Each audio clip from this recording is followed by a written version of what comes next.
Hello guys, in the previous few lectures we have been attempting to move away from the ideal mechanical condition that we often need to introduce or discuss in a theoretical framework to the actual mechanical condition that we experience in an application or even in a day-to-day life. The principal difference is when you consider our introductory discussion on tensile loading, often we assume that the loading direction is perpendicular to the cross-section of the sample that we consider. However, in an actual case, this is not so. We find that the loading direction is often inclined. We cannot expect what would be the loading direction. Even though we can classify it, the loading condition, as a tensile loading condition, the loading direction is often not perpendicular to the cross-sectional area. So we need ways to handle such mechanical condition and the response offered by the material in such mechanical condition. So as a step towards understanding or a step towards describing the mechanical behavior of materials in the physical world, we began describing what is or how can one approach such mechanical condition that we see in the real world. How can one approach the actual mechanical condition wherein the loading direction is inclined to the cross-sectional area of our sample. In order to do so, we introduced a frame of reference, and by rotating the frame of reference, either we were able to fix the loading direction and rotate or bring the loading direction to a specific coordinate axis and incline the region of interest, or we were able to fix or align the region of interest to our coordinate axis and incline the loading direction. So what essentially we did in our previous lectures were, we were able to assume that our region of interest is inclined and the loading direction is along one of the coordinate axes, or we were able to, again, by rotating the frame of reference appropriately, we were able to align the region of interest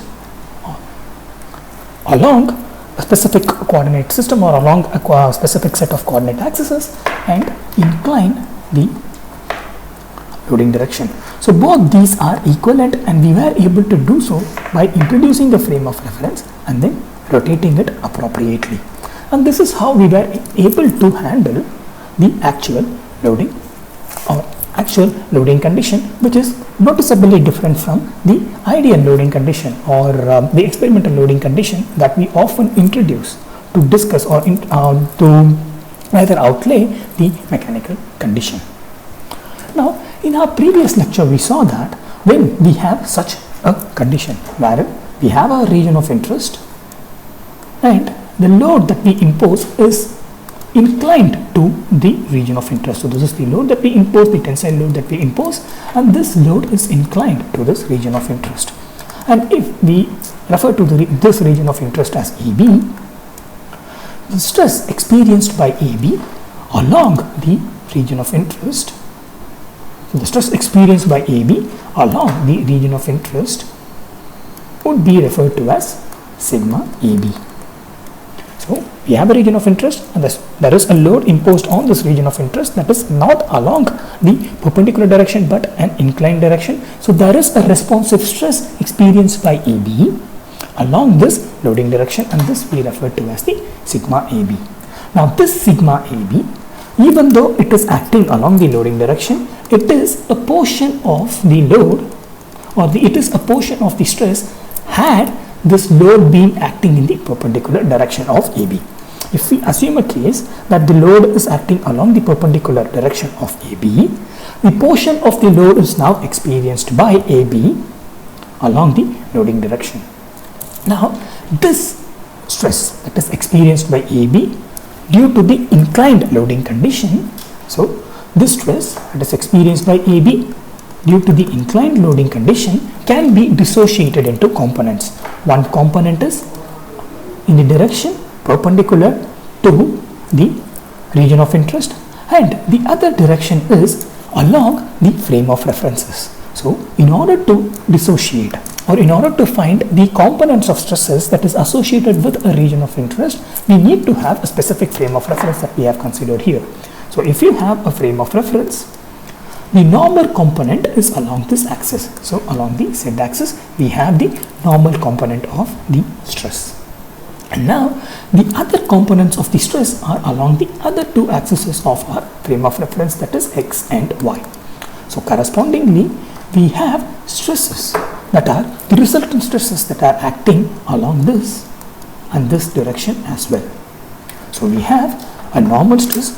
So the stress that is acting along the loading direction of the region of interest AB can be dissociated, comprises of three components. One component is acting perpendicular to the region of interest. So this component we refer to as the normal stress sigma AB, and we have mentioned, or we have represented it by sigma bar AB. Now the other two stresses that are acting along the frames of references and acting along the plane AB and along the frames of references, there are two forms of shear stresses. There are two components or two shear stresses that are acting along the AB and along the direction that corresponds to the frames of reference. Now when you consider the expression, the value of sigma bar AB that is acting in the direction perpendicular to our region of interest, this is nothing but sigma AB, that is the stress acting along the loading direction, and cos of theta, where theta is the angle of inclination. So this angle of inclination between the loading direction and normal to, or the perpendicular direction to AB. Now when you consider the similar projection along or on the surface of AB, we have a specific plane in this direction. So when you consider or when you project this stress, that is sigma AB, on to the surface of the region of interest, we have the blue line, and this blue line is what we refer to as a stress that is acting on the surface of our region of interest, and this would be of the form, the blue stress would be of the form sigma AB sin theta.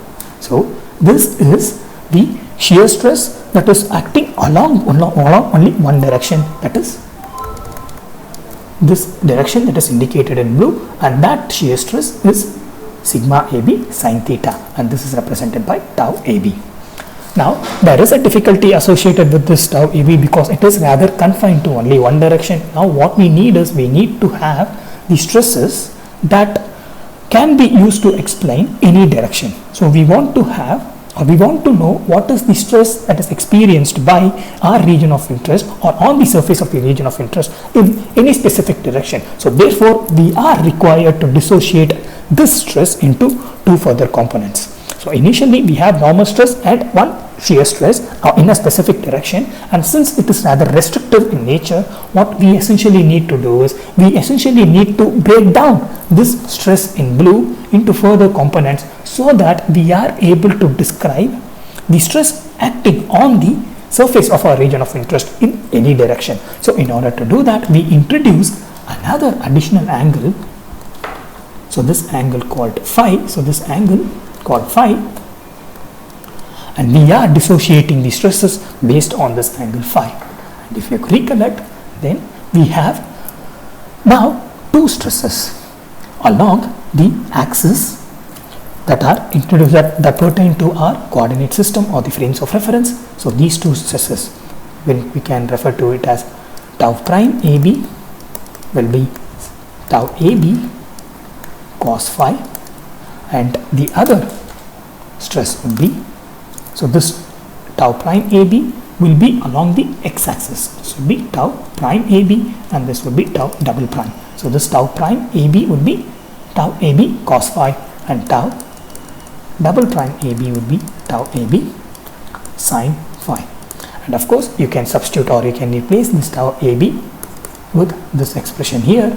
Then you will have a corresponding description of, what this, or what these components of shear stresses are based on the stress experienced by AB. So what we essentially have done is, we have essentially considered a actual uniaxial tensile loading case, not an experimental one, an actual uniaxial tensile loading case. And we saw that in an actual uniaxial tensile loading, when the tensile loading direction is inclined, there are three components of stresses that we need in order to comprehensively describe the mechanical condition that we impose. So, we need three components of stresses. One is normal stress and two shear stresses. The reason we need two shear stresses is because the initial dissociation only talks about the stress experienced on the surface of the region of interest only in only one direction. So when you want to have a generalized description, then you need to dissociate that one direction into further direction, and therefore you need three components of stresses. The reason why I have taken some time to revisit whatever we have gone so far or gone through thus far is because this understanding is what we will be building up on in this lecture. We will be considering, so far what we have been restricting ourselves is to the uniaxial tensile loading, but again in the real world we have tri-axial tensile loading condition, and all these three axes, these tri-axial tensile loading conditions, they need not be along the frames of reference. So initially when we consider tri-axial tensile loading, the loading directions were conveniently placed along the frames of reference. So this is how we considered the tri-axial tensile loading thus far. So this would be the experimental tri-axial tensile loading. But now we are eventually moving away towards actual mechanical condition. So it means even though there is tri-axial tensile loading that is imposed by the system, it need not be along the coordinate axes or along the frames of reference. So therefore, only when your understanding of why we need these three components of stresses to comprehensively describe the mechanical condition, only then we would be able to move towards the understanding of how much components do we need for biaxial and triaxial tensile loading, particularly when the loading condition is an actual, it's not an experimental condition. So what we then in this case have is, we have a generalized description of,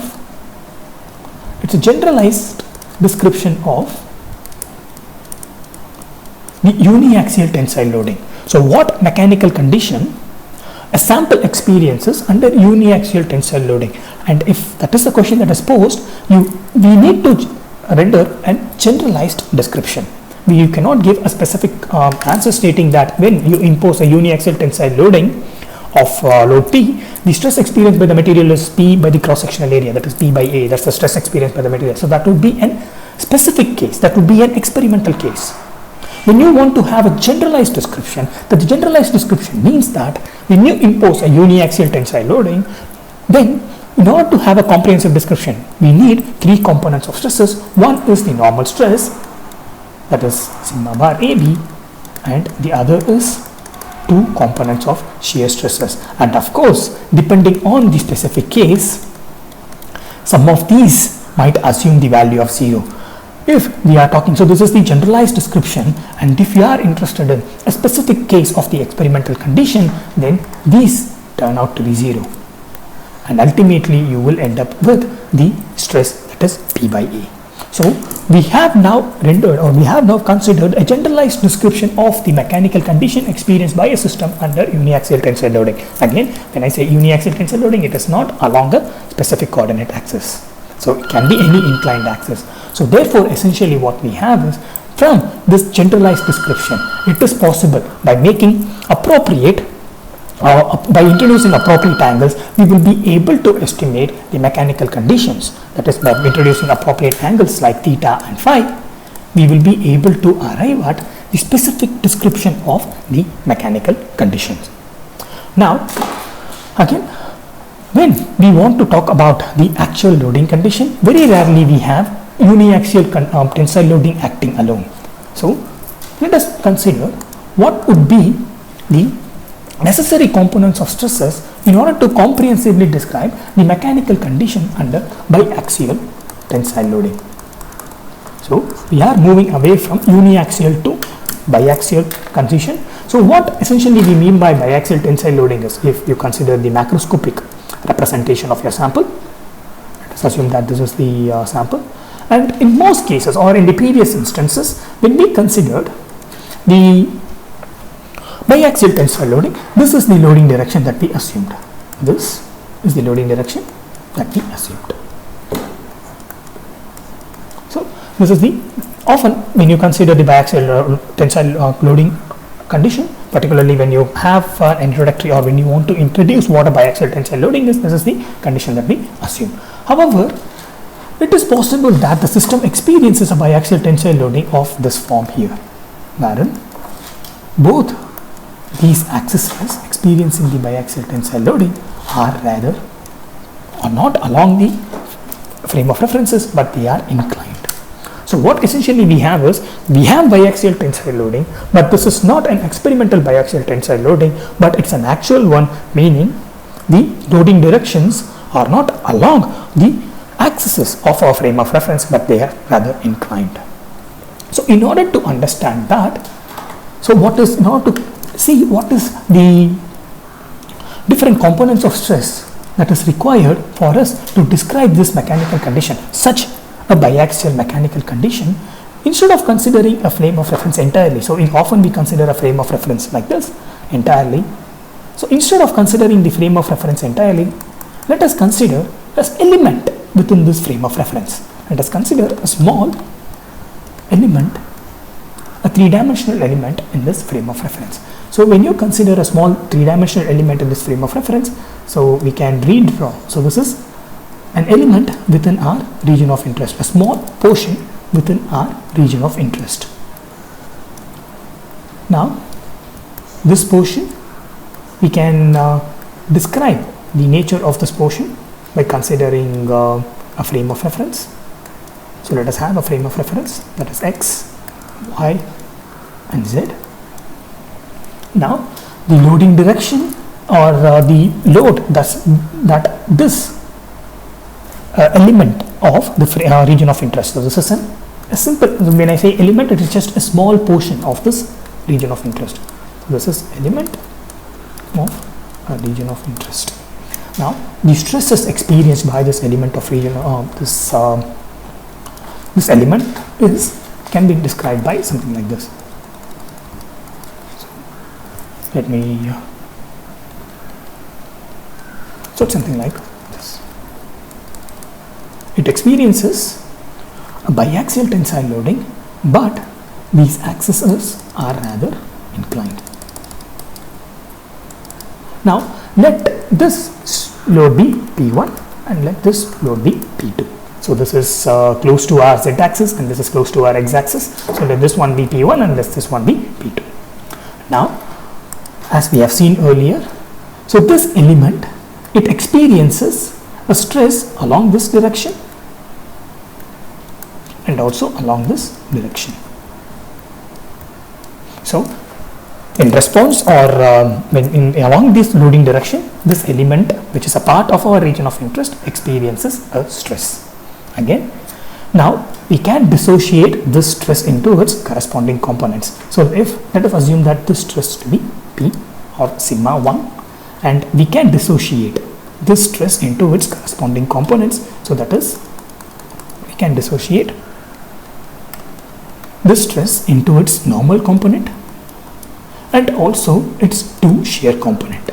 So what essentially we can do is, we have a sigma 1 stress that is acting along the loading direction. So this sigma 1 stress can be dissociated into one normal component like we have done for the uniaxial case, and 2 shear component. In the same way, the stress that is acting here, that is sigma 2, which is in response to or which is due to the loading direction or the load P2, this can also be further dissociated into a normal stress and 2 shear stresses.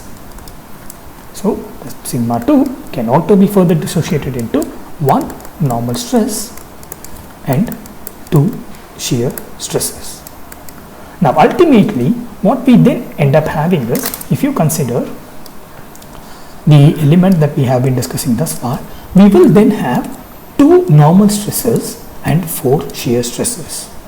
So this is the element that we have considered, and in this element we have the stress that is acting in this direction, and it is possible for us to dissociate it into one normal stress and 2 shear stresses. So this stress is sigma 1. So this sigma 1 bar would be the normal stress corresponding to sigma 1, and sigma 1 prime and sigma 1 double prime would be the shear stress corresponding to sigma 1. In the same way, we will also be able to do, or we will also be able to dissociate the sigma 2 stress that is experienced by this element.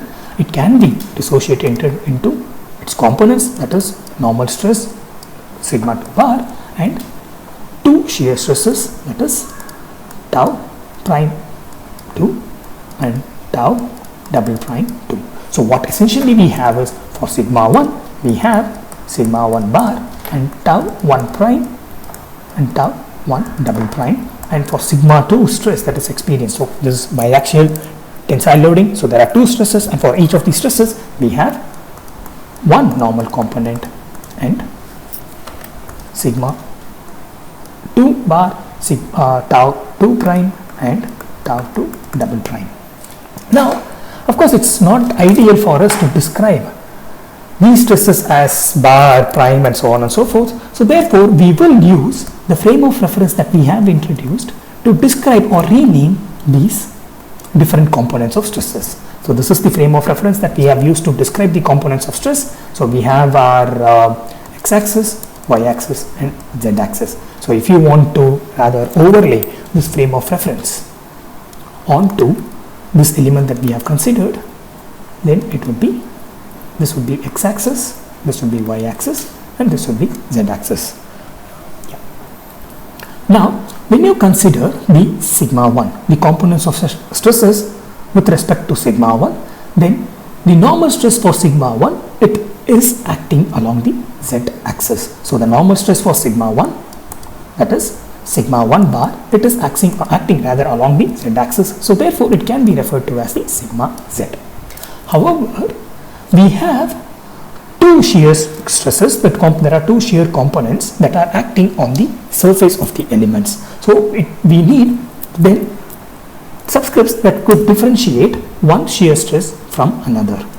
But the key difference between these two shear components of the stresses is that these stresses are acting in two perpendicular directions. So even though they are acting on the same plane, they are acting in two perpendicular direction. So we need to have a subscript that includes both the plane on which they are acting and the direction on which they are acting.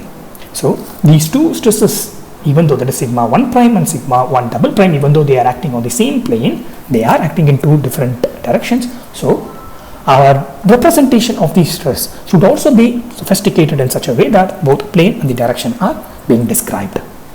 So in order to do that, first let us introduce a subscript that could describe the plane on which these two stresses are acting. We are talking about these two stresses here, this one and this one.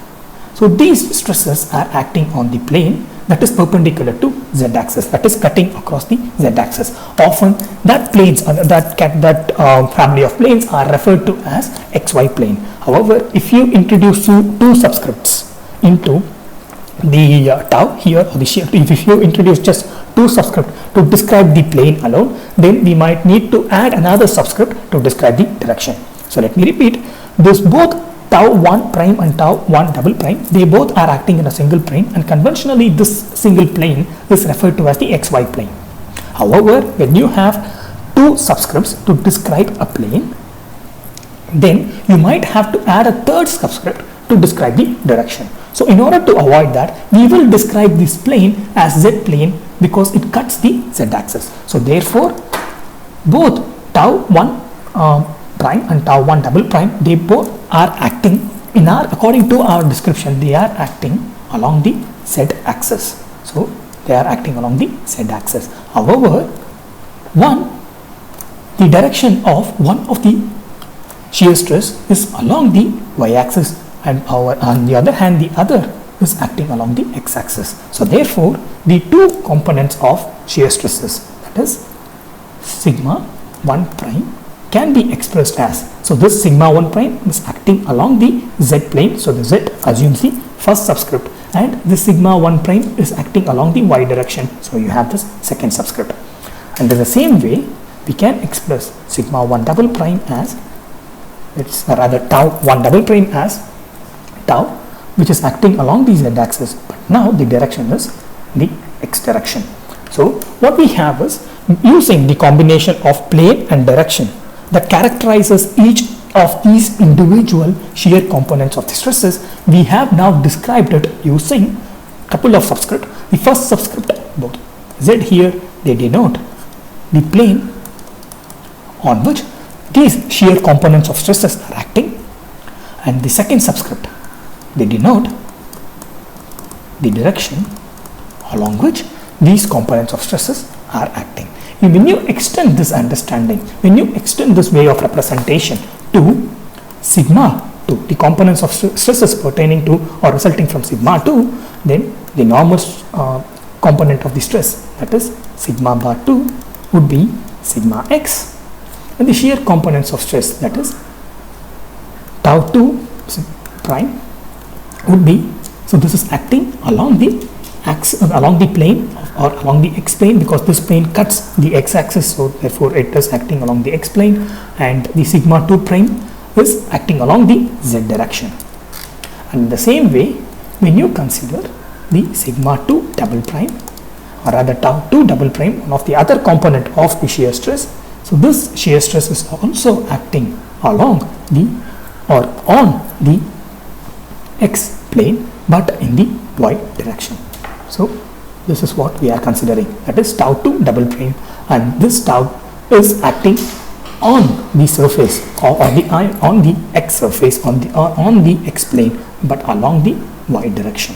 So ultimately, when you consider all these different components of stresses for a biaxial tensile loading condition, an actual biaxial tensile loading condition, then essentially what you end up having is, you end up having a stress along the x direction, and the components of stresses along that includes tau xz. So it's nothing but these two, that is tau xz and tau xy. This all stresses, they are resulting from sigma 2 or so bracket the second load, and the corresponding components of stresses for the other loading or the other load or the other tensile load is sigma z, tau zx and tau zy. So these are resulting from the sigma 1 load or sigma 1 stress or the P1 load. So ultimately what then we have is, we have now 6 components of stresses for biaxial loading condition, and these components of stresses now we are able to describe it based on the frames of references. So based on the frames of references x, y and z, now instead of having a random description of 1, 2 prime and double prime, now we are able to conveniently describe or rather meaningfully describe each of these components of stresses based on the coordinate system. So when you have a uniaxial tensile loading condition, you have one normal stress and two shear stresses. So in an actual case, uniaxial tensile loading, it yields one normal stress and two shear stress components. So ideally you need 3 components of stresses to describe comprehensively the uniaxial tensile loading. In case of biaxial tensile loading, here we have seen that we need 6 different components of stresses to describe comprehensively the biaxial tensile loading in an actual case. Now correct, so we have in case of uniaxial, we need 3 components. In case of bi, we need 6 components. So correspondingly, when you extrapolate, in case of triaxial tensile loading, then we need, so by this trend, what we would expect to need is, or by what is required would be 9 components of stresses. So what triaxial tensile loading would be? When you consider in this description, what would be the triaxial tensile loading? What it essentially means is that the triaxial tensile loading, we have another stress in this direction which is inclined but which is close to the z-axis. So this would be the, when you introduce such a stress again, which is sigma 3, which we can refer to as sigma 3, which is of course inclined but it is close to the z-axis. Now when you project the corresponding stresses and when you want to find out the corresponding components of stresses, so there will be a normal stress in this direction and there will be 2 shear stresses.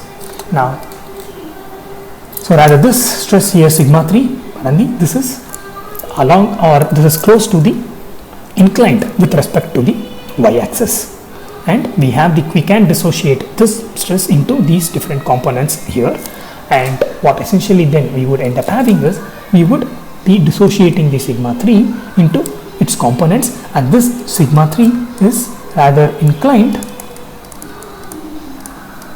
with respect to the y-axis. So therefore the corresponding normal stress for sigma 3, would be sigma y. And when you consider the shear components of these stresses, that is this one and this one, when you consider the shear components of the sigma 3 stress, they are acting on the plane that cuts the y-axis. So therefore we are considering the plane y-axis. So the corresponding shear stress, then the resulting 2 shear stress will assume the first subscript of y. And when you go back to this representation, you could see that this stress is acting along the x direction, whereas this stress is acting along the z direction. So correspondingly this would be x and z. So ultimately then what we would end up having is, we would end up having 3 components of stresses for the third loading condition. The third loading condition is sigma y, the normal, so the third loading condition is sigma 3, and the corresponding normal stress is sigma y, and the corresponding shear stress is tau yx and yz. So this is the third loading condition that is included for the triaxial loading condition. So this is exclusively included for triaxial loading condition. So ultimately when you compile all this together, the sigma 1, it yields you tau. So when you consider the sigma 1 here, it yields you a normal stress of tau z and the shear stress of, or rather a normal stress of sigma z and the shear stress of tau zx and tau zy. The second imposed tensile stress would yield a normal stress of sigma x and the shear components of stress of xy and tau xz. And finally, when you consider the triaxial tensile loading and include a third stress, the normal stress would be sigma y and the corresponding shear stress would be tau yx and tau yz. Now if you assume that if for our discussion, if we treat this tau xx, that is tau xx, meaning of course for our discussion, for our understanding, if we consider this tau xx as sigma x and so on and so forth, so for tau yy as sigma y, tau zz as sigma z, again it has no physical, or this has no significance or meaning to it, it's just for our understanding. If you have such a description, if you relate or if you introduce such a description for these normal stresses along x, y and z direction, then all the components of stresses under triaxial loading, all the components of stresses can be expressed as, when you have such an approximation, such an assumption that, or such a representation that the normal stress along x-axis can be represented by tau xx, the normal stress along y-axis can be represented by tau yy, the normal stress along the z-axis can be represented by tau zz, such a representation, then all the components of stresses that we need for triaxial, for describing triaxial loading condition can be written as tau xx, tau xy, tau xz, tau xy, tau yy, tau yz, tau, or rather this should be y and x, because we are giving a matrix representation. So this would be tau zx, tau zy and tau zz. And in this manner we will be able to express the 9 components of stresses that we need to describe the loading condition experienced by the sample under an actual triaxial tensile loading. So when you have an actual triaxial tensile loading condition, then these are the different components of stresses that we need to describe the mechanical condition experienced by the sample. And again, the diagonal elements here, they indicate, or we may use a different color, this diagonal element here, they indicate the normal components of the stresses, whereas the non-diagonal element, they indicate the shear components of the stresses. So what essentially we have is, when we are considering an actual loading condition, not an experimental one, not a test condition, when you consider an actual loading condition, depending on the nature of the condition, be it uniaxial, biaxial or triaxial, the number of components that we need to describe the mechanical condition vary. For uniaxial, you need 3 components, 1 normal and 2 shear. For biaxial, you need 2 normal and 4 shear. For triaxial, you need 3 normal and 6 shear to describe comprehensively the mechanical condition that is experienced by the sample under an actual loading condition. So when you have all these conditions, that are all these components of stresses, only then you will be able to describe the mechanical condition experienced by the sample. Of course, when the mechanical condition you impose is the test condition, then the appropriate values, the appropriate shear values, since the angle or the value of theta and phi would vary depending on when you change your actual condition to test condition, then correspondingly all the extra components will completely become negligible and they will be left with the essential one. So what we have is, we have a generalized description. Often the generalized description will be a complicated one, and from that we can arrive at our specific condition.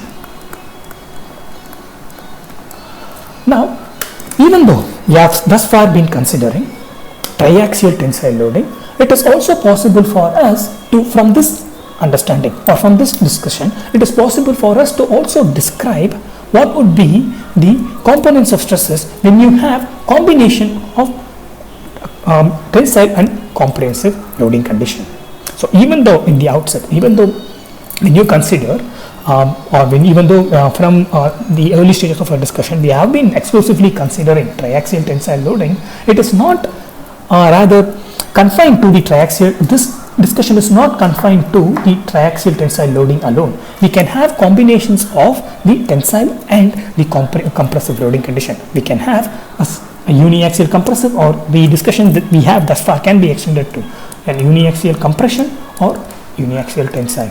It can be compression, a biaxial compression, a biaxial tensile compression, or tensile, or it can also be the combination of tensile and compression. And this is for the uniaxial case, and this is for the biaxial case. So these 3 possibilities can be discussed based on the framework that we have looked into so far, and the same goes for the triaxial case. So the combination of the compressive and the tensile loading is possible to discuss, or for us to describe the associated components of stresses using our description that we have presented thus far. Now, the reason why we are able to do it, because we are already aware of the convention that relates the uniaxial or the tensile loading condition to that of the compressive loading condition. The convention is, for the tensile loading, the associated stress is assumed to be positive, whereas compressive loading, the associated stress or rather stress is considered to be negative. So what essentially the convention helps us do is, even though we have considered a specific condition of triaxial tensile loading, it helps us, the convention helps us extend our understanding to both the compressive and the tensile loading condition.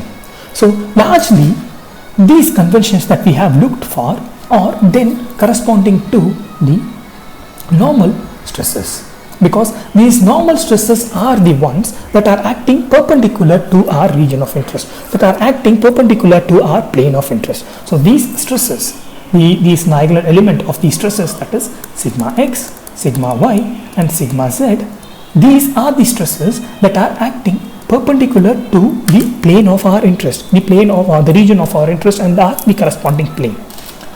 So we have the convention for appropriately describing if this stress is compressive or if this stress is tensile. So we have already a convention for describing the normal stresses, because when you consider the nature of these normal stresses, they are either tensile or compressive, so we have a convention for that. However, what we don't have is, we have not so far looked into the conventions that are associated with the shear stresses. So the components of the stresses, the different components of the stresses can be categorized into normal and shear stresses. So diagonal and non-diagonal elements, we have already looked into the conventions to handle the diagonal elements. However, we don't have any convention to handle the non-diagonal element. So let us take the first step into understanding the conventions that are associated, that are required to rather describe the shear stresses, the shear components of the stresses. Now, in order to do so, let us look into the way we have represented, or what is required to describe a shear stress. So in order to represent a shear stress, you need two subscripts.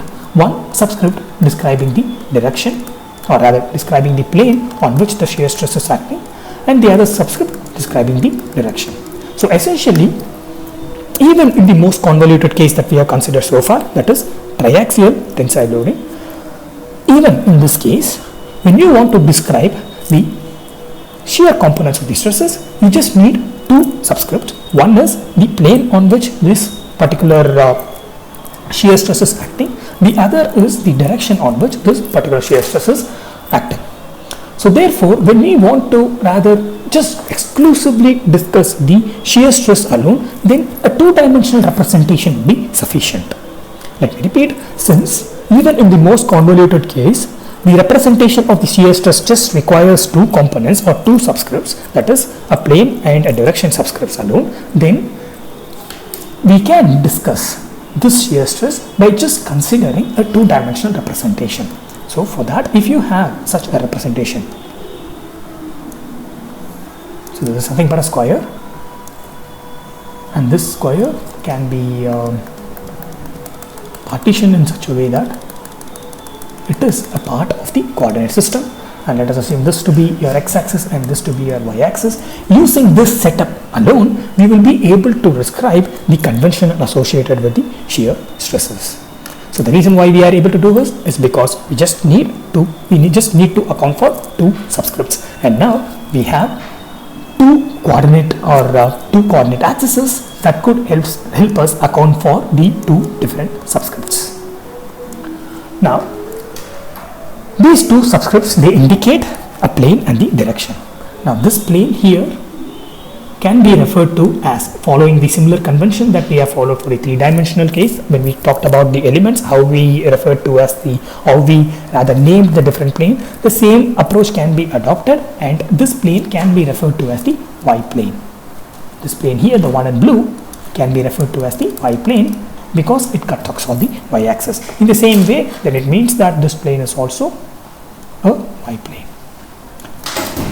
And when we go by that description, then the ones in the red, these two planes, of course these are sides, but since we are it is reasonable for us to consider just a two-dimensional representation because we just have two systems, so we can refer to it as planes. So therefore these ones in the red can be referred to as the x-planes. Now the possible shear stresses that can act on the x and y plane are all the possible shear stresses that can act on the x and y plane are the shear stress here and the shear stress here. So on the y plane, these two shear stresses are possible. In the same way, on the x plane, these two shear stresses are possible. Now let me use a different color. So we will consider all the possible shear stresses. So along the y plane, you have these two shear stresses, and along the x plane, we have these two shear stresses. Now this half-headed arrow is conventionally how we describe the shear stress, particularly the components of shear stress. Now we have in this representation considered all the possible shear stresses that we could have when you have a shear stress that is described by two subscripts. So this is this way of representing the shear stresses is referred to as the shear square or stress square. Shear square or stress square. Now what this allows us to do is, this allows us to gain an understanding of the representation of the shear stress. Now this one here can be represented as tau. It is acting along the y plane but in the z direction, so tau yx. Now this shear stress is acting on the x plane but along the y direction, so the subscript will get reversed, so it will be x and y. And in the same way, this stress here is acting on the z plane but along the y direction. This stress here is acting on the y plane but along the z direction.